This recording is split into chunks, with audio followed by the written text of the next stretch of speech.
Bismillahirrahmanirrahim. Alhamdulillah wa kafa wa salatu wassalamu ala nabiyil mustafa wa ala alihi wa sahbihi ala siddiq wal wafa.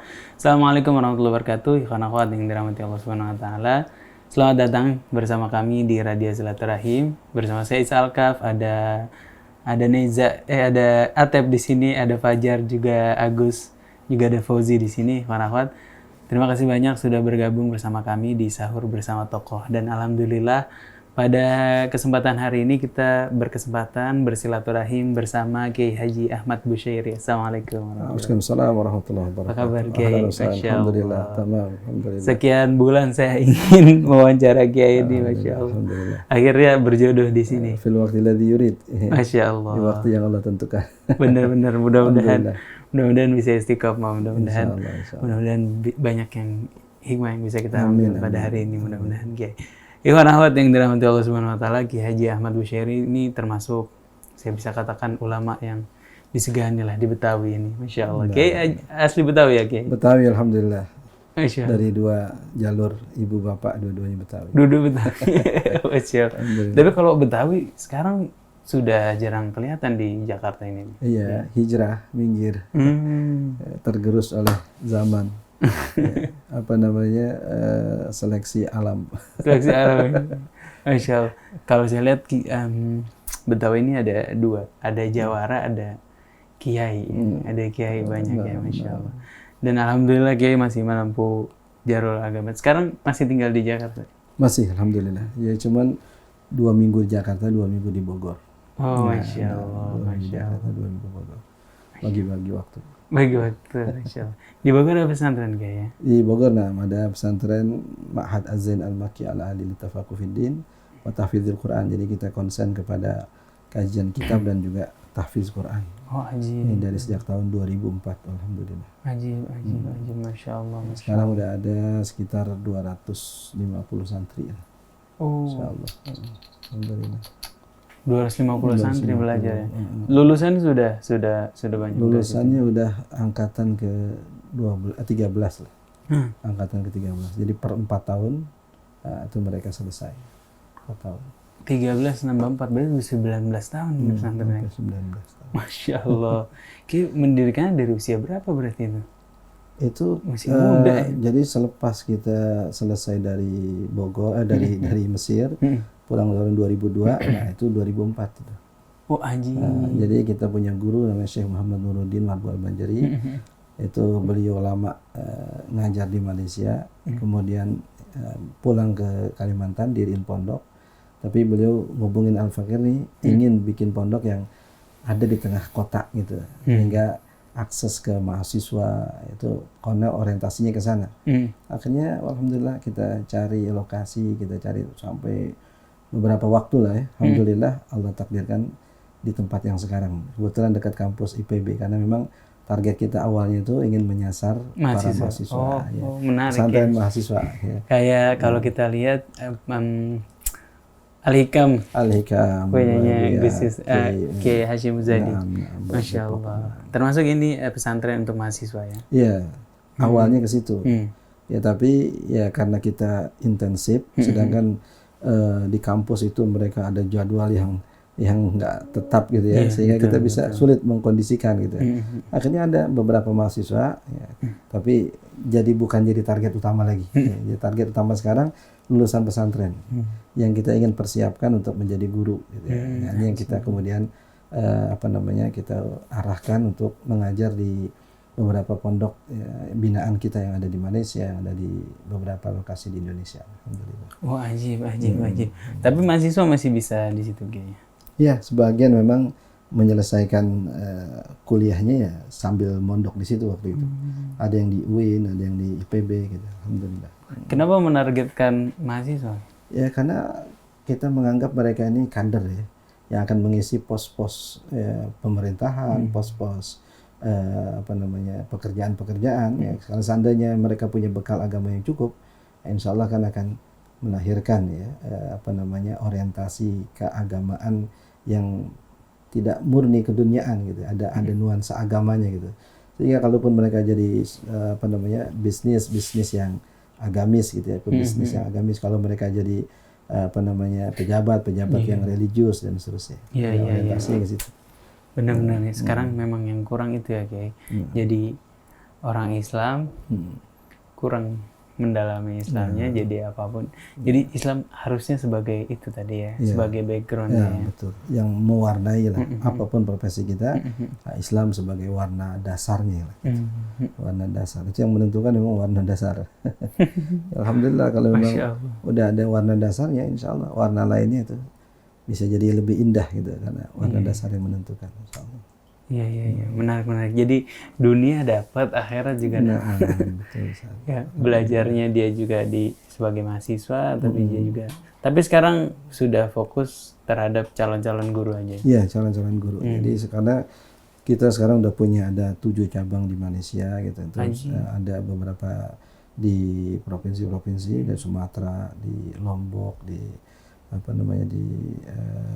Malang, dan beberapa daerah lain. Nah, itu alumni kita orientasikan untuk bisa mengisi pos-pos yang ada di situ. Termasuk yang di Malaysia ada di Kelantan, ada di Johor, ada di Sabah, kemudian ada di Sarawak. Ya. Jadi ini 7 lokasi ini, yaitu udah jadi ladang dakwah kita lah istilahnya. Dari asupan kurikulumnya, kemudian guru-guru pengajarnya, nah, itu yang kita usahakan bisa diterapkan di tempat-tempat tersebut gitu. Masya Allah. 7 ya di Malaysia ya? Nah, sekitar 7. Kalau di Indonesia hanya di Bogor saja? Enggak, yang di Indonesia tadi yang di provinsi-provinsi tadi itu. Ya. Kalau di Jawa ya ada di Malang, ya, ada di Malang itu ada di 2 atau 3 tempat gitu. Jadi alumni kita kemudian pulang langsung mendirikan pondok.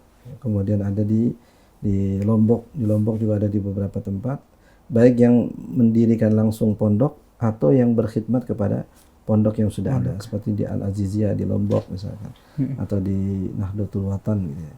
Nah, adapun yang kayak di Medan itu ya mereka merintis. Di Medan ada 3 atau 4, baik yang sudah berjalan maupun yang dalam proses. Nah, di Padang juga ada 2 tempat, yang satu kajian kitab, yang satu tahfiz. Nah, kemudian juga ada di Jawa ini ya di Malang gitu ya, yang concern sekarang di Malang. Kenapa harus pesantren Kiai? Ya karena kita melihat ada kecenderungan di manusia akhir zaman ini seperti back to kampus. Bener. Kampus di sini maksudnya pondok gitu ya. Mereka kembali ke pondok karena ya lebih menjamin lah kasarnya ya. Lebih menjamin keberlangsungan pendidikan. Karena kan kalau dalam bahasa para kiai, pondok itu long life education gitu ya. Pendidikan sepanjang waktu gitu ya. 24 jam mereka bersama kiai, 24 jam mereka dengan program yang sudah dirancang oleh kiai, salat berjamaahnya, baca Qur'annya, kemudian kajian kitabnya. Seakan-akan tidak ada waktu kecuali untuk kebaikan ya. Jadi ini memang yang paling ideal lah di akhir zaman ini sepertinya. Ya, karena memang godaan dari luar wajah kayak. Kalau kita belajarnya tidak di pondok, kadang-kadang belajar di sekolah, belajar agama, nyampe rumah lupa lagi. Ya, kalau mereka bisa terjamin di pendidikan rumah, di sekolah belum tentu. Atau dalam bahasa sebagian habaib, di tengah jalan belum ada jaminan. Kalau di sekolah kita udah serahin ke gurunya, di rumah ada pengawasan orang tua, tapi di tengah jalan sampai ada beberapa habaib yang nyampe nganterin anaknya sampai di sekolahan. Ketika ditanya kenapa seketat itu, karena saya nggak tahu. Jangan-jangan di tengah jalan ketemu si anu. Nah, itu yang bisa merubah yang sudah kita rencanakan gitu. Kekhawatiran mereka, masya Allah, luar biasa. Tapi banyak nih kayak sekarang tuh, termasuk saya menjumpakan, saya pesantren juga. Belum tahu 8 tahun mungkin di pesantren, merasa terkukung kayak terisolasi. Kemudian ketika lepas masuk dunia kuliah, wah jadi kayak macan. Macan dibuka kandangnya liar gitu. Itu apa yang salah Kiai? Ya sebenarnya sih nggak ada yang salah sebenarnya. Ya karena memang konsep pendidikan dalam Islam kan ulama sering mengatakan tuh wayan sya'ul fityanu minna ada ma'awadahu alai abu. Jadi pemuda itu tumbuh sesuai dengan pembiasaan yang dibiasakan oleh orang tuanya. Orang tua di sini ya bukan hanya orang tua nasab ya. jadi orang tua ilmu ya. Muallim itu pun juga punya pengaruh gitu. Maka di sini pentingnya kita menempatkan anak kita di tempat yang tepat gitu ya, dengan guru yang tepat, sehingga ketika mereka beralih dari satu keadaan kepada keadaan yang lain atau dari satu jenjang ke jenjang yang lain, itu bekal agamanya sudah cukup. Ya. Tapi ya kembali lagi kepada kita nih, sebelum melepas anak kita ke pondok-pondok pesantren, yang jelas pendidikan di rumah itu yang dibahasakan sebagai al-madrasatul ula itu sangat menentukan. Ya. Kullu mauludin yuladu alal fitrah. Itu kembali lagi kepada hadis Nabi SAW, itu putih bersih. Nah, kedua orang tua lah yang kemudian memberi corak kepada si anak. Utamanya lagi si ibu. Al-ummu madrasatun idza adataha adata sya'ban tayyibal araq. Jadi ibu itu adalah madrasah pertama. Kalau engkau persiapkan, maka engkau telah mempersiapkan generasi yang baik, generasi yang bagus. Nah, jadi sebenarnya sih semua penyimpangan atau kekurangan itu kalau kita kembalikan lagi pada konsep agama, lurus lagi gitu. Ini ketika kita menjauh dari konsep agama, terjadilah tadi khalal, terjadilah kekurangan, terjadilah miss. Ya. Tapi kalau kita kembalikan lagi, ya itu akan lurus lagi gitu. Ya, berarti semakin jauh kita dari konsep agama, ya akan semakin terjerumus dalam. Tapi gimana menurut Kiai tentang orang yang berpikiran ya udahlah, sholat aja lah, ya udah ibadah tuh ya sholat masing-masing segala macam, urusan politik, urusan dagang udah nggak usah dicampur urusan agama. Sejauh mana tuh Kiai? Nah, baginda Nabi SAW kan juga diutus komplit ya. Ya, Allah jadikan beliau sebagai uswah, sebagai qudwah, karena memang semua perangkat sudah ada pada diri baginda Nabi. Jadi kalau ibarat cermin, beliau cermin yang besar, sehingga siapapun bisa bercermin pada diri beliau gitu. Baik sebagai seorang saudagar, beliaulah yang mencontohkan bagaimana menjadi saudagar yang benar gitu ya. Baik sebagai seorang pemimpin, seorang kepala rumah tangga, sebagai seorang ayah, seorang kakek kepada cucunya, itu komplit. Seakan-akan ini sosok yang paling terbuka kehidupannya sampai kepada kehidupan rumah tangganya Rasulullah. Banyak pemimpin yang kita ketahui sepak terjangnya dalam dunia politik, tapi kita sama sekali nggak tahu bagaimana kehidupan rumah tangganya. Ya. Besar sebagai tokoh, ya, sebagai sosok yang disegani, tapi banyak kehidupan pribadinya yang orang lain nggak tahu. Tapi Rasulullah SAW, hatta di atas kasur, hatta di dalam kamar mandi pun seakan-akan transparan, semua bisa kita ketahui. Bisa kita contoh juga. Bisa kita contoh. Nah, diketahui memang untuk dicontoh. Gitu ya. Nah, itu yang amat sangat membedakan dengan tokoh yang lain. Itu yang diakui oleh non-muslim bahkan. Ini sosok yang paling transparan. Tidak ada kehidupan rumah tangga baginda Nabi yang nggak ketahuan. Semuanya serba ketahuan. Nah, memang Nabi tidak tutup-tutupi, bahkan istri beliau menjadi corong. Ya. Nah, dan Allah perintahkan untuk menyampaikan apa yang terjadi di dalam rumah tangga Rasulullah SAW. Kalau ada orang sholat Kiai, tapi dia masih bermaksiat, masih ngambil uang orang sana sini, masih gibah sana sini. Sementara Allah SWT bilang inna sholata tanha 'anil fahsya'i wal munkar. Itu apa yang salah dengan sholatnya Kiai? Ini ya seperti ungkapan ulama, ada istilah as-salah ba'da salah. Salat sesudah salat. Jadi salat sesudah salat artinya salat yang kita laksanakan sesuai dengan tuntunan syariat, dan salat yang kedua buah daripada salat itu. Sama seperti Al-Quran ba'dal Quran. Ada Quran sesudah Quran. Maksudnya apa sih buah dari Quran yang kita baca? Sama as-shaum ba'da shaum. Puasa sesudah puasa. Kan puasa sesudah puasa, malam tanhahu sholatuhu, misalkan tentang sholat. Sholat tidak bisa mencegah diri dari kemunkaran, ya fala sholat tahu, enggak ada sholat baginya. Sama seperti puasa, malam yada' qaula zur wal amal bihi, falaysa lillahi hajatun fi ayyadha ta'amahu wa syarab. Puasa tapi tidak meninggalkan perkataan yang sia-sia, tapi tidak meninggalkan kata-kata yang kotor, jorok. Maka Allah biarkan lapar dan dahaganya, artinya tanpa pahala. Gitu kan. Berarti di sini di dalam ibadah tidak hanya dituntut ritual ibadahnya, tapi juga sampai ke tahapan buahnya. Ada nggak buah dari ibadah itu? Sehingga ketika Al-Quran berbicara tentang salat, berbicara juga tentang buahnya. Inna salata tanha 'anil fahsya'i wal munkar. Ketika berbicara tentang haji, berbicara juga tentang buahnya. Ya, man hajja falam yarfus walam yafsuk. Itu semua rukun Islam yang 5 itu pasti ada hubung kaitnya dengan akhlak. Ya. Kalau tadi syahadat, ya kita tidak boleh menyekutukan Allah, gitu kan. Kemudian tadi salat, nggak boleh kita melakukan perkara keji dan munkar. Kemudian puasa, nggak boleh kita ngomong kotor, berkata sia-sia. Kemudian haji sama, haji lam yarfus wa lam yafsuk, nggak boleh mengucapkan kata yang jorok, juga nggak boleh melakukan perkara yang fasik. Ya. Begitu juga tadi dengan zakat. Ya, zakat kan nggak boleh nyakitin orang yang terima zakat kita. Nah, dalam Al-Quran Allah Subhanahu Wa Taala nyatakan la tubtilu a'malakum shadaqatikum bil manni wal adza. Bil manni wal adza. Al manni wal adza, al manni artinya nyebut-nyebutin, ya. Kemudian al adza nyakitin, gitu. Qaulun ma'ruf wa ma'rif qaulun ma'rufun wa maghfiratun khairun min shadaqatin yatba'uha adza. Jadi kalau kita bisa ngomong baik, itu lebih baik walaupun nggak memberi daripada kita memberi tapi nyakitin. Jadi 5 rukun Islam ini korelasinya dengan akhlak luar biasa.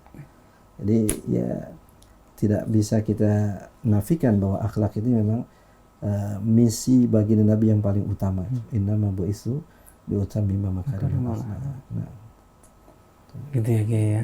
Jadi percuma ya kayak kita ibadah, tapi nggak ada kekaitannya dengan. Ya kalau sampai tahapan itu saja, tapi Nabi SAW tetap membuka peluang. Ya. Jadi peluang, kalau dalam bahasa hadis Nabi katakan satanhahu sholatuhu yauman ma. Pastilah suatu saat sholatnya itu, asal dia masih melazimkan sholat, akan mencegahnya, akan memberhentikannya dari kemaksiatan. Kalau nggak sekarang besok, kalau nggak besok nanti. Gitu. Asalkan tadi dia masih jangan nggak sholat. Kalau udah berhenti sholat itu yang repot. Iya benar-benar. Sama seperti sahabat Nabi yang mabok, tapi masih tetap sholat. Nabi sabdakan, rajulun yuhibbullah wa rasul. Ini orang cinta Allah, cinta Rasul. Ya. Walaupun tadi selalu dihukum. Nah, kemudian Nabi memastikan suatu saat sholatnya akan mencegah dia dari kemaksiatan tadi. Nah, ya utamanya sih memang kita perlu memikirkan buah dari ibadah tadi itu. Betul. Buah dari ibadah. Nah. Betul. Sama kayak ada orang mau pakai kerudung, dibilang saya nggak mau hijabin kepala saya dulu, saya mau hijabin hati saya. Ini pembenaran yang kita khawatirkan tuh justru akan mencegah kita untuk berubah gitu ya. Misalnya dalam bahasa agama dianggap sebagai kalimatu haqqin urida bihal batil.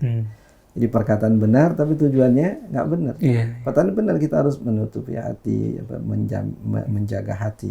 Tapi bukan berarti, karena Al-Quran memastikan jalan keluar itu Allah berikan setelah kita merealisasikan takwa, ya kan? Wa may yattaqillaha yaj'al lahu makhraja. Kan kisah Syekh Mutawalli Sya'rawi itu luar biasa. Orang minta pendapat beliau. Saya kerja di hotel, bartender lah kasarnya.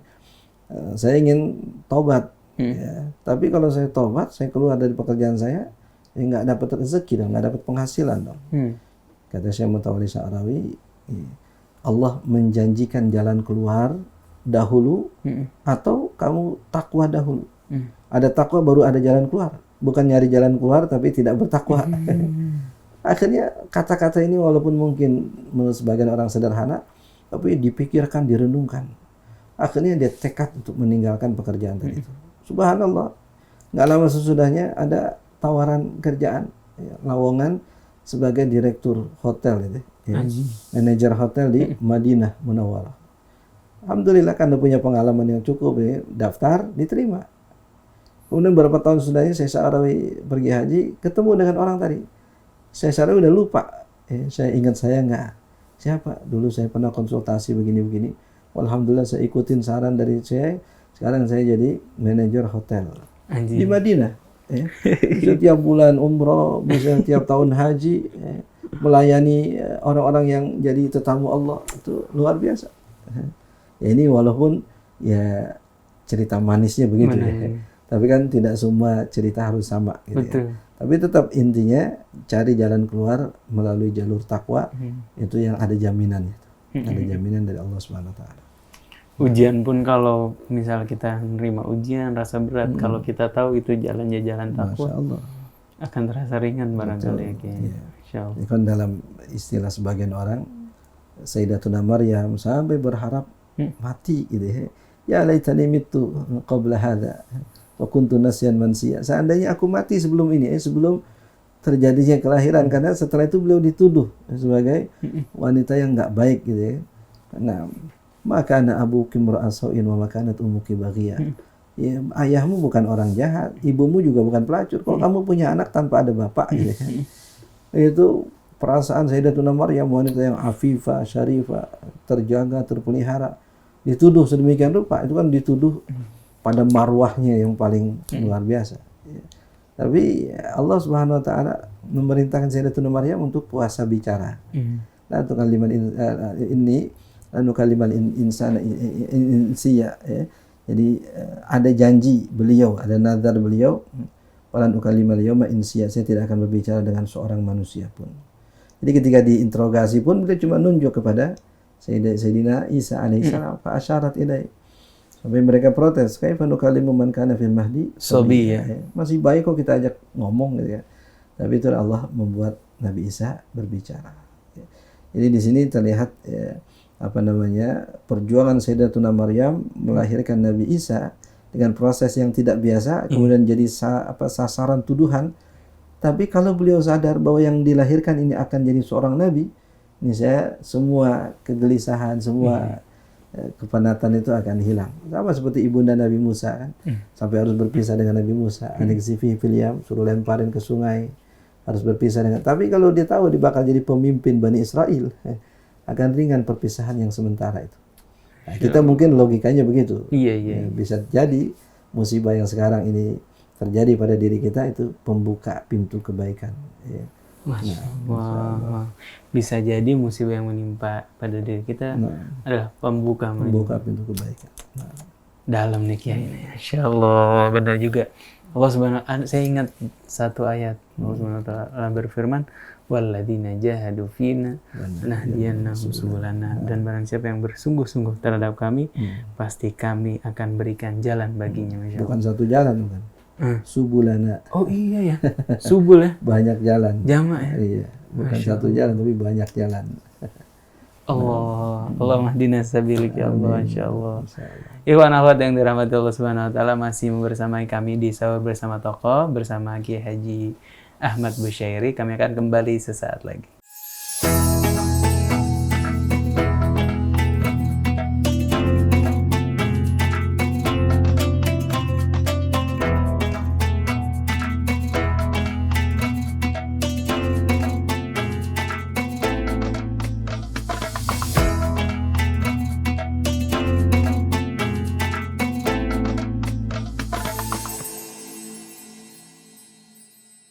Bismillahirrahmanirrahim. Ikhwan-akhwat yang dirahmati Allah Subhanahu wa taala, kembali lagi bersama kami di Sahur Bersama Tokoh. Saya Salkaf, ada Atep, dan juga ada Mas Fajar di sini, ada Fauzi juga. Dan di meja operator ada Anis Mualim. Semoga ikhwan-akhwat masih bersamai kami sambil sahur-sahur, sambil menikmati hidangan, sambil mendengarkan obrolan kita bersama Kiai Haji Ahmad Busyairi. Masya Allah. Masya Allah, Kiai, banyak sekali hikmah yang bisa kita ambil tadi. Masya Allah, mudah-mudahan bermanfaat. Kiai tadi saya penasaran, Kiai dulu belajarnya di mana Kiai? Dulu setelah mondok 6 tahun di Gontor, kemudian pengabdian, saya sempat 1 tahun di Lipia. Di Lipia, Ma'had dari Saudi itu. Kemudian setelah itu baru kemudian ke Mesir, 1, lalu lanjut Dirasat Ulia 2 tahun, kemudian setelah itu baru balik ke Indonesia ya? Oh, sempat di Gontor ya Kiai ya? Sempat di Gontor. Tahun berapa itu Kiai? Tahun dari 87 sampai 92. Kemudian ngajar di Gontor setahun, pengabdian. Oh, pengabdian. Pengabdian. Dari awal sampai akhir berarti di Gontor ya? Iya. Insya Allah. Saya tuh setiap ketemu santri Gontor itu selalu takjub gitu Kiai, karena mereka itu punya jiwa kepemimpinan yang besar. Bahkan di kampus saya di UI ada ketua BEM-nya anak Gontor.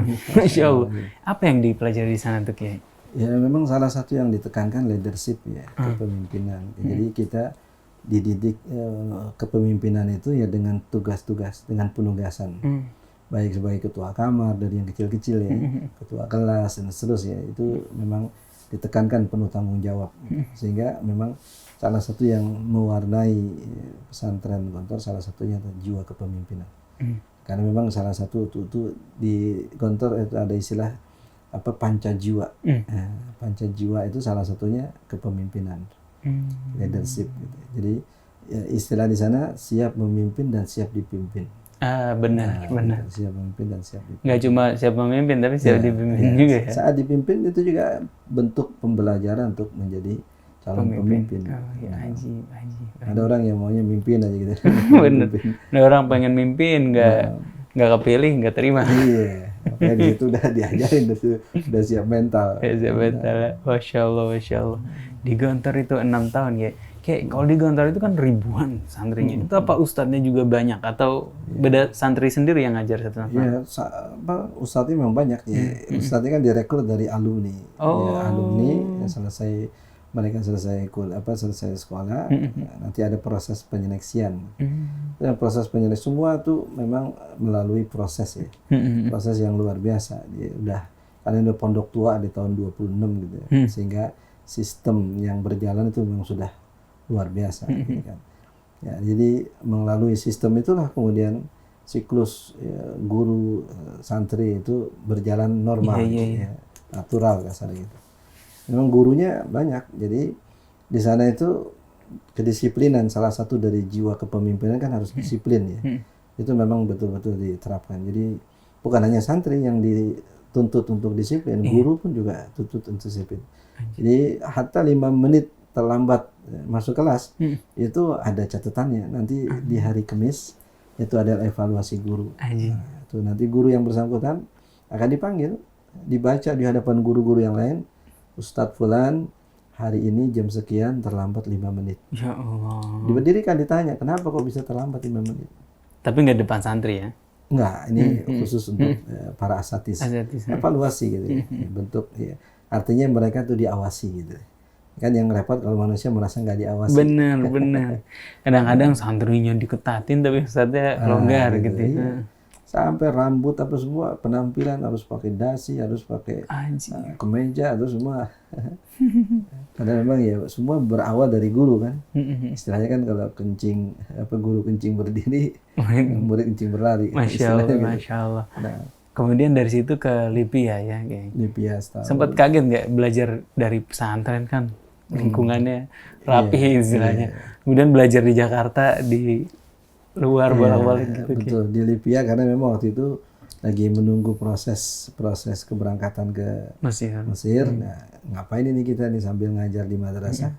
Ya udah kita daftar di Lipia sekaligus untuk pembiasaan belajar dengan native speaker ya kan, para guru-guru dari Arab langsung.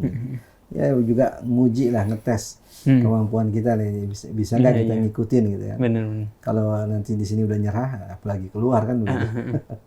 Alhamdulillah berjalan selama 1 tahun sampai dapat diplom istilahnya. Kalau dari segi lingkungan apa segala macam nggak ya? Maksudnya bisa bertahan itu ya Kiai? Iya, alhamdulillah. Karena memang ya sebagian gurunya juga orang-orang Mesir juga. Bahkan menjadi mayoritas tuh Mesir, Sudan gitu ya. Yang dari Saudi cuma ada beberapa orang doang. Ajib. Dari situ berangkat ke Mesir. Ke Mesir, Masya Allah. Berapa tahun Kiai di Mesir juga 7 tahun ya. Jadi S1 kita 4 tahun.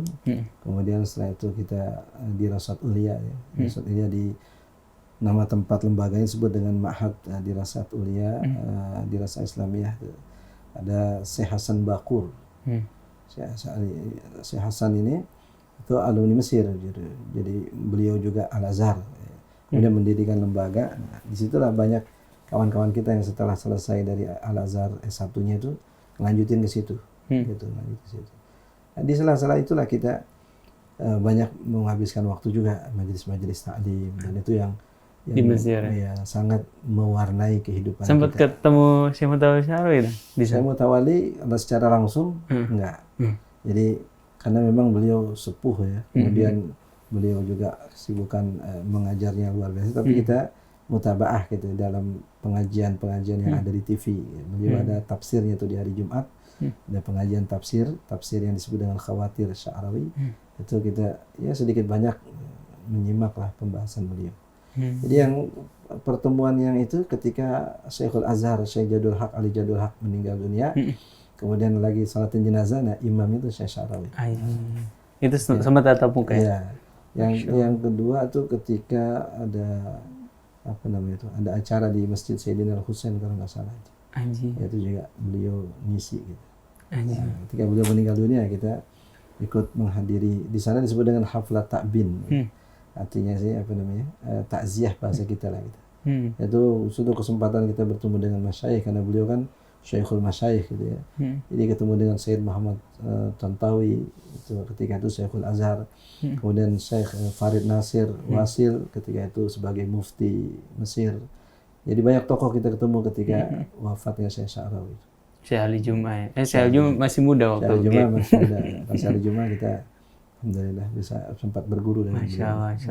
Kayak berarti kalau hitung-hitung pengalaman kayak ini udah berapa puluh tahun berarti belajar di dunia agama ya. 7 tahun di Gontor, misalkan 7 tahun di Mesir, ya 14 tahun ya, Masya Allah. Itu yang resminya. Siapa guru yang kayak paling berkesan buat kayak? Ya, dalam proses pembelajaran kita ada istilah Syekhut Takharruj.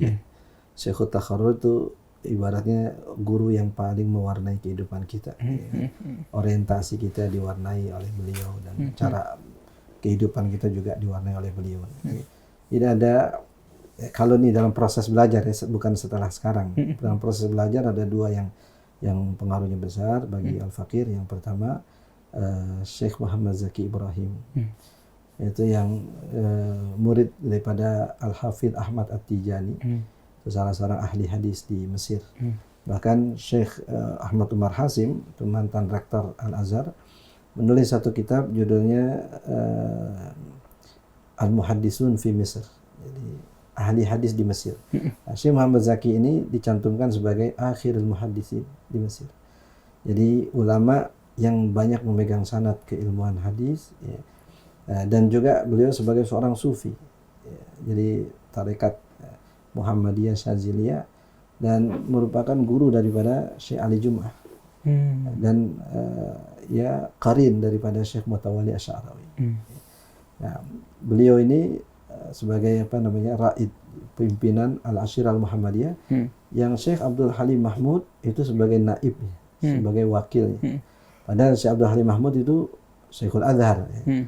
Tapi beliau wakil daripada Syekh Muhammad Zaki Ibrahim. Jadi setiap hari Jumat itu majelis hadisnya, kita selalu hadir di situ. Kemudian yang kedua ada dari Indonesia, Syekh Muhammad Nuruddin Marbu Al-Banjari. Beliau orang Banjar, dari sejak umur 14 tahun mukim di Mekah di Saulatiyah. Jadi berguru dengan Syekh Hasan Masyad, ya, Syekh Yasin Al-Fadani, Syekh Ismail Usman Zain, Syekh Abdullah Lahji, dan banyak masyaikh di Mekah. Nah, setelah itu beliau hijrah ke Mesir, kemudian melanjutin kuliah di Mesir. Sama seperti Al-Faqir juga, setelah S1 kemudian lanjutin di Ma'had Dirasat tadi. Nah, dengan beliau lah kita banyak mengaji kitab, menghatamkan beberapa kitab dengan beliau. Masya Allah, Masya Allah. Alhamdulillah sampai sekarang saya bisa membersamai beliau di pesantren yang beliau bina di Bogor. Masya Allah, Masya Allah, Masya Allah. Mudah-mudahan berkah ilmunya kayak Masya Allah. Kayak kalau saya lihat itu kan Mesir itu, apalagi Al-Azhar ya, satu kelas bisa ribuan, ratusan bahkan ribuan. Beberapa kita temui tahunan di sana, tapi pulang tidak bawa apa-apa. Itu kayak bertahan di tengah-tengah godaan, dan itu gimana kayak di sana? Ya seperti yang kita katakan tadi itu, ya, guru itu sangat menentukan ya. Jadi kalau kita punya guru yang membimbing, yang mengarahkan, yang ngerem kalau kita lagi ngegas gitu ya, nah itu pengaruhnya luar biasa. Jadi kita melihat sebagian kawan-kawan kita ini memang ya mungkin merasa ke Al-Azhar ini ingin mencari gelar kesarjanaan, itu nggak salah gitu ya. Tapi dalam proses menuju itu, nah, kan tantangan, cobaan kan luar biasa. Iya. Nah, kita perlu pegangan. Nah, salah satu pegangannya majelis-majelis ilmu, majelis ilmu atau masyayikh gitu ya. Dahulu di zaman Al-Fakir memang nggak banyak majelis-majelis ilmu. Ya. Tapi yang nggak banyak itu kan kalau kita tidak ada taufik ya nggak ketemu gitu ya. Betul.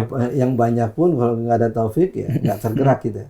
Tapi yang sedikit kalau Allah beri taufik insya Allah ketemu. Ya. Nah, dalam istilah sufi apa namanya as-sidqu fit talab, jadi ketulusan dalam mencari. Itu kita buka pintu, kita ketemu guru depan pintu kita. Nggak perlu nyari ke gunung kasarnya. Kalau memang sudah ada as-sidqu fit talab, ketulusan di dalam mencari. Nah ini Al-Fakir merasa ya guru lah sebagai orang tua kedua, ya, bahkan mungkin orang tua pertama yang bisa mempengaruhi kehidupan pembelajaran kita di Mesir. Kuncinya tuh dari guru itu ya. Tapi kalau salah cari guru, guru itu makanya kembali lagi pada taufik dari Allah tadi. Taufik. Ada juga yang di sana berguru kepada orang-orang yang kemudian ketika pulang dari Mesir jadi ekstremis misalkan. Ada di sana istilah jama'at takfir, ya, kelompok yang mudah mengkafirkan, kelompok yang mudah menghalalkan darah sesama muslim. Ada juga. Cuman alhamdulillah sebagian besar kawan-kawan kita ini jauhlah dari akses ke sana. Ya, kalaupun ada yang 1-2 itu mungkin memang jalannya begitu. Masya Allah, Masya Allah, Masya Allah.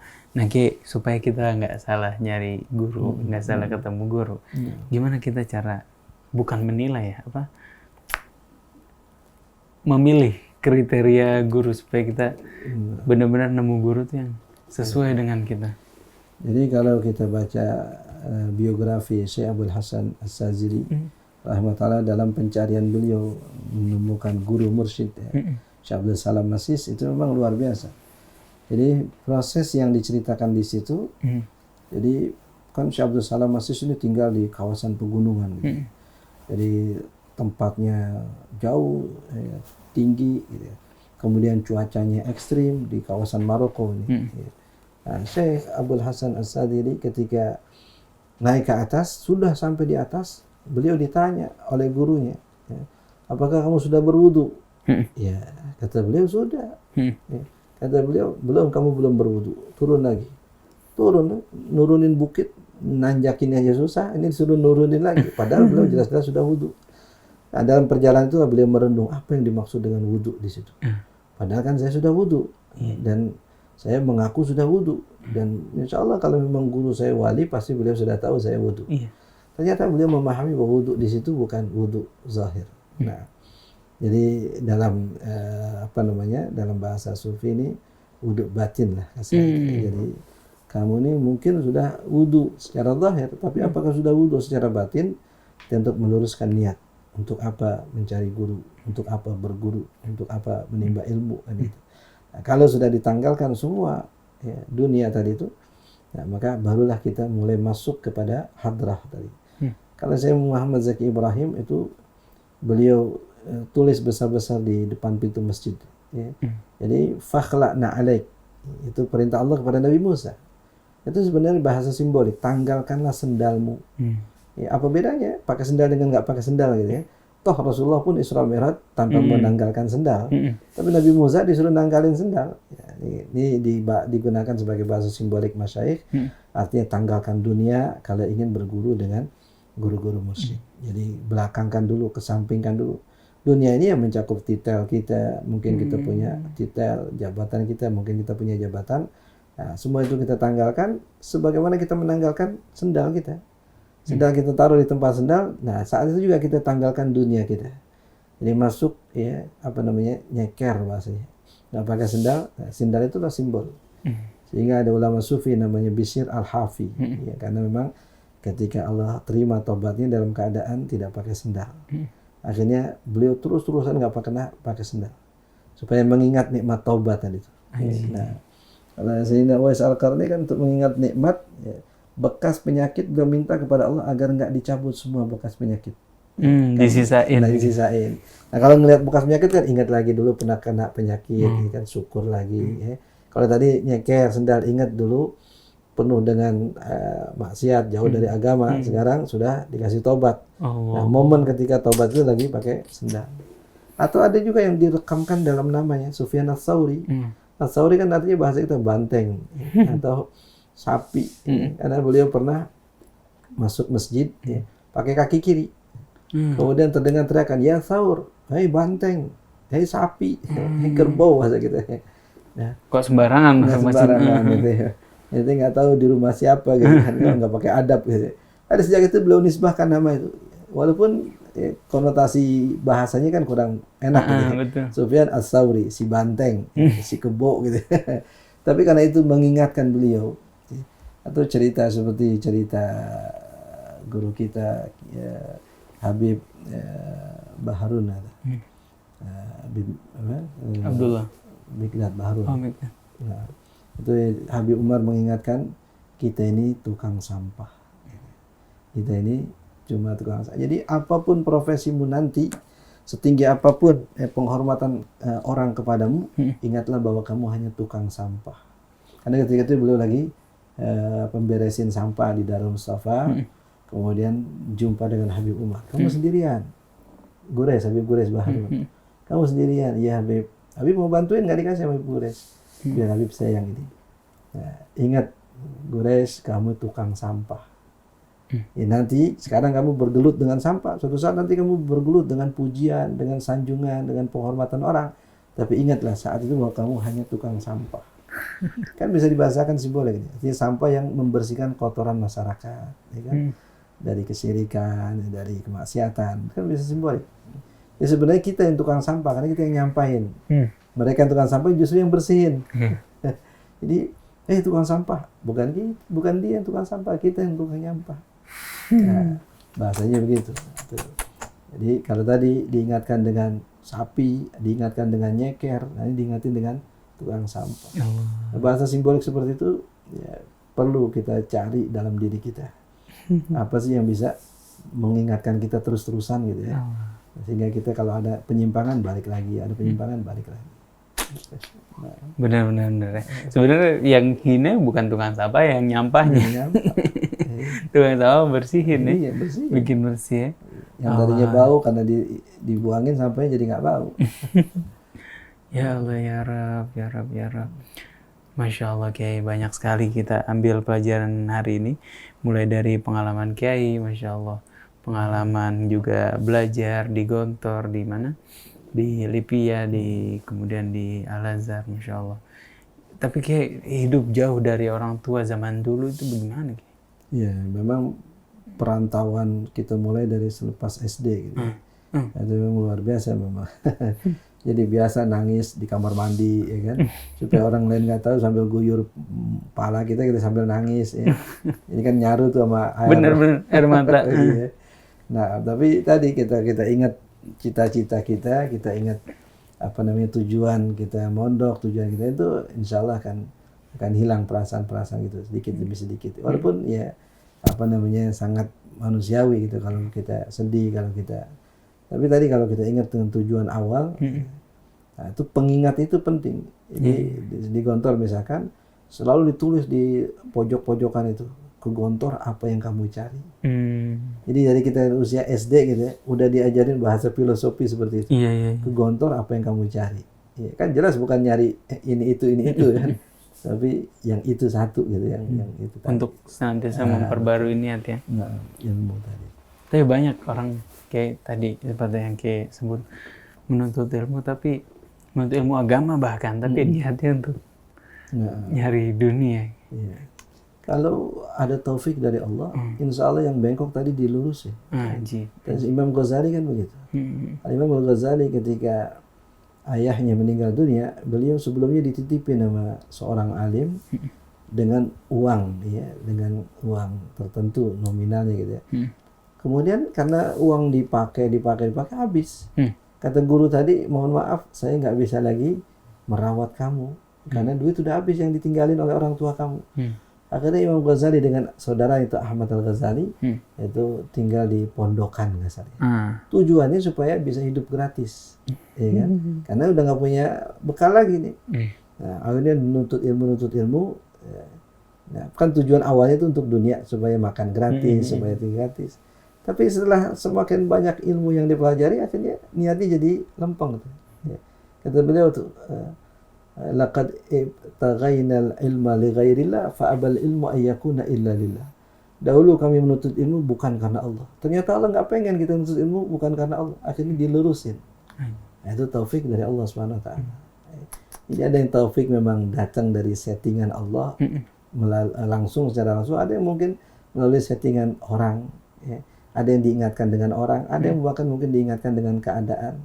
Ya, nah, Syekhul Islam Zakaria Al-Ansari, beliau menuntut ilmu usianya udah lanjut, 40 tahun lebih. Sehingga ketika datang ke majelis, di majelis kan ada anak muda, hanya beliau yang udah tua. Saking diolok-oloknya beliau dipanggil Syekhul Islam. Ja'a Syekhul Islam. Syekhul Islam datang nih. Padahal mereka nyinyir, sekarang nyinyirin beliau. Tapi nyinyir itu jadi pecutan, jadi cambuk beliau untuk bersungguh, sampai akhirnya kemudian betul-betul jadi Syekhul Islam. Padahal itu bermula dari sindiran, karena usia udah tua baru mau nuntut ilmu gitu. Nah, al-fadlu kullal fadli fiman sadaq la fiman sabaq. Kemuliaan itu pada yang bersungguh-sungguh, bukan yang pada yang duluan. Bisa jadi di duluan tapi nggak sungguh-sungguh. Yang ini belakangan tapi sungguh-sungguh. Yang belakangan yang sungguh-sungguh ini kadang bisa mendahului yang duluan. Masya Allah, Masya Allah. Banyak pelajaran dari para masyayikh kita ya. Masya Allah, Masya Allah. Sampai kata Imam Ghazali tadi, kalau meneruskan, kalau salah niat takutnya jadi ulama usu. Itu ulama usu itu yang disebutkan Nabi, ini akhwafu alaikum minad dajjal. Nabi bahkan lebih takut kepada ulama usu daripada dajjal. Itu yang seperti apa, Kiai? Nah, Imam Ghazali dalam kitab Al-Ihya memang mencantumkan pembahasan itu bahkan di awal-awal bab, ya, bab munjiat gitu ya. Karena untuk mengingatkan, jadi sebelum kamu beramal, dasarnya adalah ilmu. Tapi ingat bahwa ilmu yang kau pelajari tidak semuanya menghantarkan kamu kepada kebaikan. Bisa jadi itu justru hujjah alaika la laka.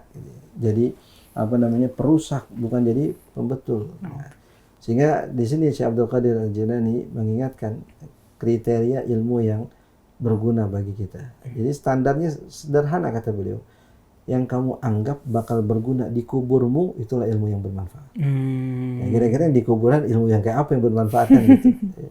Dalam bahasa riwayat hadis, Nabi katakan fima yuqarribuni ilallahi zulfa.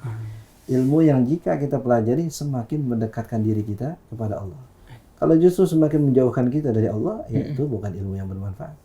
Jadi tadi ada sederhana standarnya, kata Syekh Abdul Qadir, yang bermanfaat di dalam kuburmu. Kemudian yang kedua tadi menurut baginda Nabi, yang bisa mendekatkanmu kepada Allah Subhanahu wa taala. Kalau dalam bahasa ayat Quran, ya innama yakhshallaha min ibadihi ulama. Ilmu yang membuat semakin rasa takut kita kepada Allah. Kalau belajar tapi semakin berani melanggar gitu, semakin berani maksiat, ya itu jadi pertanyaan, ilmu apa itu gitu. Aduh, benar. Semakin takut, nah itu ilmu yang berat. Masya Allah, Masya Allah, jazakumullah khairan jaza. Jadi gitu ngukurnya kawan-kawan ya. Kalau kita belajar semakin takut, baru itu. Nah, Masya Allah. Sebagaimana hadis Nabi Muhammad SAW, Rasulul hikmah khasyatullah. Kepala dari segala macam kebijaksanaan adalah rasa takut kita kepada Allah Subhanahu wa taala. Syukran ke jazakumullah khairan jaza atas ilmu yang sudah berbagi kepada kita pada hari ini. Terima kasih banyak. Minta maaf makan waktu Kiai ini siang-siang. Masya Allah. Mudah-mudahan jazakumullah jadi pembicaraan yang bermanfaat insyaallah. Amin amin. Mudah-mudahan ada kesempatan lain Kiai bisa berbagi bersama Radio Silaturahim. Masya Allah. Kiai pesantrennya di daerah mana tadi? Di Ciampea, Bogor. Ciampea. Barangkali kawan-kawan ada yang mau mampir di daerah mana persisnya? Di istilahnya namanya Kampung Pulekan, Desa Tegalwaru, Ciampea, Bogor. Jadi persis ada depan dengan pesantren Darul Falah. Di Falah di sebelah kanan, kita masuk ke sebelah kiri. Namanya Pondok Pesantren Az-Zain Al-Makki Al-Ali Litafaqquh Fiddin. Masya Allah, jatuh ikhwan akhwat yang barangkali ada anak ikhwan akhwat yang kuliah di IPB ya, Ya, atau boleh tafadhol. di sekitar Bogor bisa sambil nyantri.